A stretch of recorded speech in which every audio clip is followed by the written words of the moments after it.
Okay guys, so this is part 2 of the illustration from the Zohar, and I am going to decode this illustration now using another key, and that is the tarot.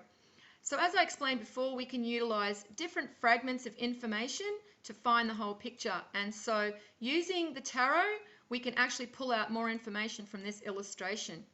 Now interestingly, what they've done is basically grouped this information together. At the bottom, we find that this is the beginning of the ascent towards God consciousness, and they are showing that within these 3 cards. The basic understanding that the soul has of his divinity, and then the process that follows that understanding as he moves up, ascending towards God once again. The middle cards are explaining the soul in the ethereal and information of the ethereal aspect of the soul. Then we have this information basically describing the manifestation of the male and female soul, the reunion of the male and female soul, but also the physical aspects of the male and female soul. So if we begin at the top, we can see that we have 3 cards, and this is indicating the Trinity. We have Orion, Osiris, Odin, God consciousness, all represented in the Fool card, which is a 0. And we have to understand that the tarot cards actually follow the Fibonacci sequence, because the Fibonacci sequence is what everything is based upon in the universe. So even the evolution of the soul is based upon the Fibonacci sequence. The expansion of consciousness is based upon the Fibonacci sequence. Everything is based upon that sequence. That is the number code of the universe, and this is what these numbers are basically relating to, this information. And so we see the beginning of the Fibonacci sequence is 0 plus 1 plus 1, and that is showing us 0 is God consciousness, and then plus 1 are the divine male and female soul being birthed into existence and splitting upon being manifest into existence. They split into the male and the female, and then they are birthed onto the physical realm, and then they make their way back towards God consciousness throughout the cycle. And this is what we are experiencing now at this point of the cycle, a return to God consciousness. So we see that the Fool card represents Orion, and then we have the divine male soul represented in the Magician card, and the divine female soul represented in the High Priestess card. And these are representing the ethereal part of the male soul and the female soul. And we see this in the Magician card. He is wearing red. All of the symbolism within the religious paintings where you see red and blue are symbolic for male and female. Regardless of who in the painting is wearing these colors, red and blue, symbolize the male and female soul. And we can see that the male wears red in the Magician card, and she wears blue in the High Priestess card. So that color symbolism is carried through into the tarot key as well. Now we see that he has the infinity symbol above his head. If he continues to be a good soul, he is immortal. He also brings knowledge from the divine down with him to be manifest on the physical. So he carries this divine knowledge within him. He has the serpent clasped around his waist, because this is actually symbolic for the female twin soul that he carries within him. And the snake actually makes a circle. And whenever you see circle and rod, the circle is actually symbolizing the female, and the rod is actually symbolizing the male. And we can actually see this even in the High Priestess card, where the serpent is now stretched out behind the poles, and this is indicating the male soul that is within the female. Now we also see that he has implements on the table at his disposal, and this is indicating that we have access to much more knowledge and more skills when we are in the ethereal, because we actually understand and remember who we are. When we manifest onto the physical plane, we lose all memory of who we are and of our mission, and this is where we find our challenges and our tests, and we have to basically be a good soul because that is just what the essence is within us. We're not being a good soul and a good person because of the knowledge of who we are. We're doing it because it is instinctive in us. You know, it is within us already. And this is basically what this whole challenge of life is. And that is to see the, essence of each soul. And so at judgment, when the good souls go through, this is what all these challenges and these tests have basically led to. Now the female, she now has the Torah unrolled on her lap. This is because the female soul has the understanding of the divine knowledge and information. Even though the male brings it down within him, it is the female that unlocks this divine knowledge. Now she also has the crescent at her feet.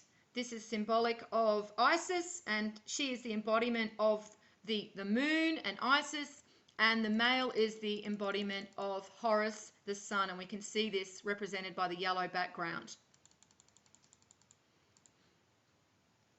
We also see that she has the two pillars, and this is representing the infinite God energy, the immortal, infinite soul that she is, and she is very close to this God energy because she is more in the ethereal, and this is why it shows her next to these pillars.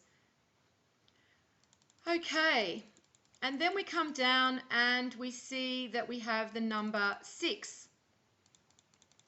Now before I actually go on to the number 6, I just want to show you the number 3 at the throat here.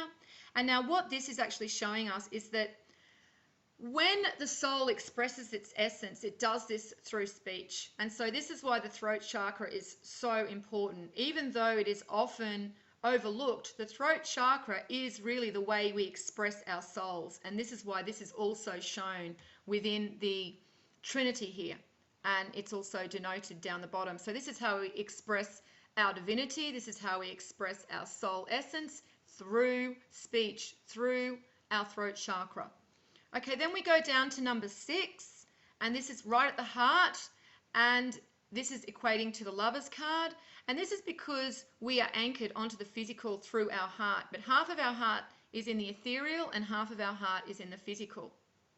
And so when the twin souls are manifest onto the physical plane, they have free will to choose the higher path or the lower path. And we see both these cards are a 6. We've got a 6 for the Lover's card and a 15 for the Devil card. And this is showing us that we are chained to bondage to the physical plane if we take the lower path. However, we see if we take the higher path, then we remain divine, and we find our path back to God consciousness. And we can see here that behind the female there is the serpent and the tree of knowledge and the fruit from the tree of knowledge. This shows us that the female has the understanding of the knowledge and the ability to speak the knowledge, and the male has the knowledge within him, and we see this in the flames that are represented on the tree. Whenever we see flames, they represent divine wisdom. And so we see this representing the male who has this divine wisdom within him. And we have 12 flames on the tree, and 12 represents the twin souls before they've reunited with God consciousness. So they're still manifest onto the realm. And this is why we see the 3 within the 1 and 2. They haven't yet reunited with God consciousness. When we see that they've reunited with God consciousness and completed the cycle, we see this in the number 3, the number 9, and the number 21. Okay, we can continue going down, and now we see that the ethereal is being represented, and this is actually shown together. And so we have number 7, which is equating to the Chariot card, and the Chariot is actually showing us in the ethereal form. And these two sphinxes are an indication of the infinite God energy that we have at our disposal and that we utilize to make our way through the manifested physical and ethereal realms. It's also showing us our heart here with a shield.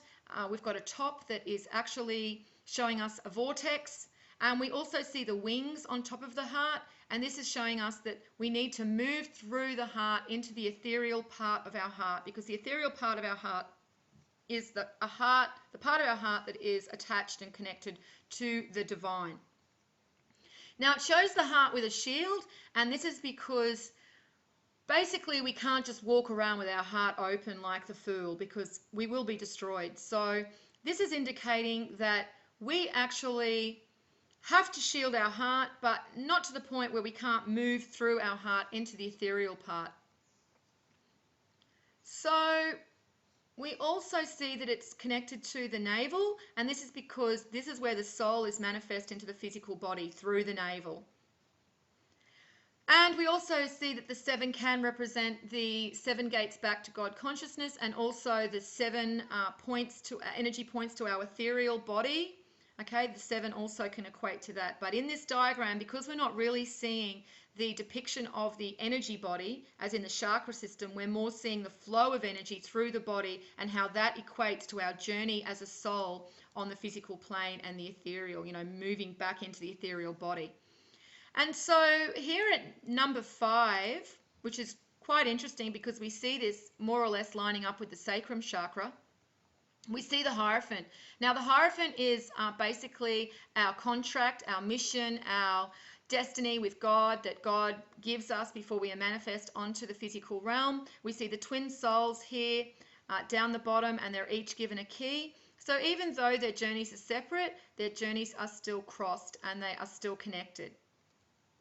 And so it's interesting, we see this right here where the male and the female twin soul are meeting, right where the Hierophant card is situated and the number 5 is situated. Then we see the Wheel of Fortune, and this is basically our destiny, and this is what our whole manifested experience has been on this realm. The ups and downs of our challenges, our tests of who we are. We can see ourselves in the ethereal here through the Sphinx, and also we see the physical represented by this animal that's also shaped as a human, and we see the soul represented by the serpent. Now then we come down to the bottom of the illustration. Now before I quickly go through the bottom of the illustration, and I'm trying to do this in 15 minutes, I just want to note that the sacrum chakra seems to be above where the foundation is actually symbolized. And I find this interesting because when we normally see a representation of the energy body, we always see the sacrum chakra below where the foundation is shown.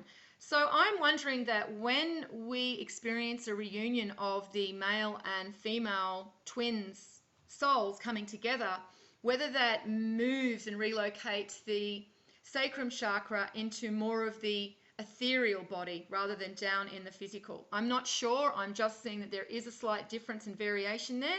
And so because they're showing us this energy system as though it is the flow back up to God consciousness, this could be what it's representing.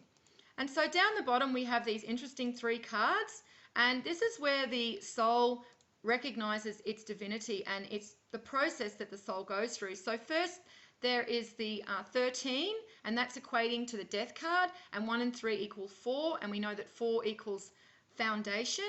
And so what we're seeing here represented is death, equating to the death of the physical aspects of who we are. So our realization of us as a divine soul, we have an understanding that we are no longer just physical, and this is then experienced in a death of our physical aspect, because we now understand that we are more than just physical. Then we see the 12 card represented with the Hangman, and Hangman is spiritual suspension. So not only are we experiencing this in the physical, we're also experiencing this now in the spiritual when we have a realization of who we really are. And this is equated to the number 12, and 1 and 2 are 3. But once again, we're seeing that the divine male and female twin souls have not yet moved up back into God consciousness to be reunited once again. And then we see the Justice card, and this is very interesting because we're seeing a actual separation of the physical and the divine, and this is right at the ankle above, just before we're about to go back up to God consciousness. And we see that unless we are just and good people, then we don't get through that curtain into the ethereal aspect of who we really are. So I'm sorry I had to rush that through, guys. I'm trying to do this in 15 minutes and not draw it out any longer than I have to, but that just gives you a basic understanding of this illustration equated to the tarot card. So I'll leave it there for now, and as always, peace out.